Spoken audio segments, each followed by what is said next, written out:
We've all been there. You need to remember something for an exam or a presentation, and your brain just refuses to cooperate. Or worse, you think you have memorized everything, but when the moment comes to sign, your brain decides to peace out. Sound familiar? Then this video is here to help.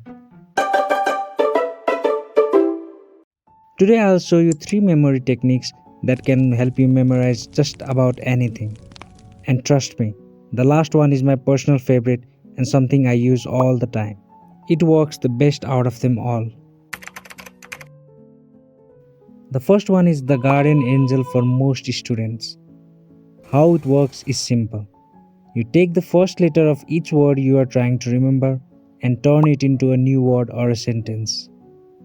Let's say you are going grocery shopping for chicken, orange, olive oil, and kiwi. So you take the first letters of them and rearrange them to form something like cook, or even a silly sentence like orange cow ovulating in the kitchen. Now you might think this sentence sounds absolutely ridiculous, and you'd be right. That's exactly the point. Our brain often forgets ordinary things, but anything out of the ordinary, it does a great job remembering.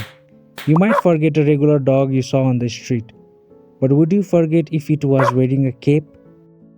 That's the magic of mnemonics.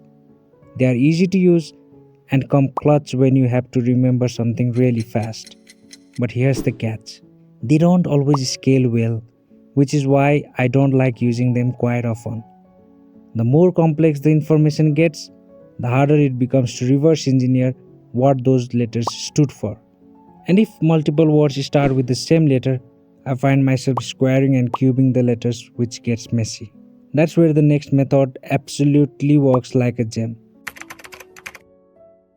This one builds on mnemonics but goes a step further. Instead of just letters, you turn the things you need to remember into vivid images and then link them together in a wild, memorable story. Let's say you want to remember nitrogen is the most abundant gas in the Earth's atmosphere. You can convert that into last night my abdomen was aching because it had an earthworm throwing atom bombs inside of it. What you are doing here is using similar sounding words: nitrogen, night, abdomen, abundant, earthworm, earth, atom bomb, atmosphere. You are creating a strange story that's easier to remember than the original sentence with similar sounding words. This method is perfect for memorizing definitions or longer sentences. You are not limited to first letters anymore. Now you are working with sounds and associations which take you 50% of the way there, and all you have to do is fill in. That said, if you have a small vocabulary or keep using the same imagery over and over, it can feel repetitive. Which brings us to the most powerful technique of them all. But before that, something you should not forget is subscribing to this channel and liking this video. It really helps boost my channel. This is the one you've been waiting for. And for good reason, it works for anything. Remember the grocery list example? In this method, you take a place you know really well, like your bedroom or your favorite restaurant, and place visual representations of the things you want to remember in specific locations within that space.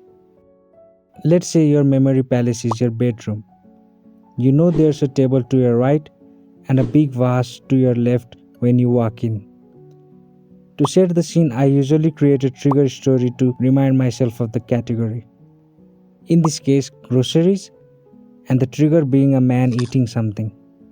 So here's the scenario. You walk toward your bedroom, but there's a guy filming a mukbang outside your door. You're annoyed, so you slap him out of the way. You walk in, and on your table, there's a chicken laying a black orange instead of an egg. You are hungry and you want to eat that orange, and you want to wash it before you do. So you grab the vase. But instead of water, it's full of olive oil. You say it and pour it anyway. Turns out the olive oil was all magic, and suddenly that orange transforms into a kiwi. Now you've remembered chicken, orange, olive oil, kiwi with no effort. The beauty of this method is that you can reuse the same places over and over as long as you use the places you know really well and not somewhere you've been once your entire life. Just change the trigger story to match the topic. Now, you might already have a favorite method out of these three, but here's something important you need to know.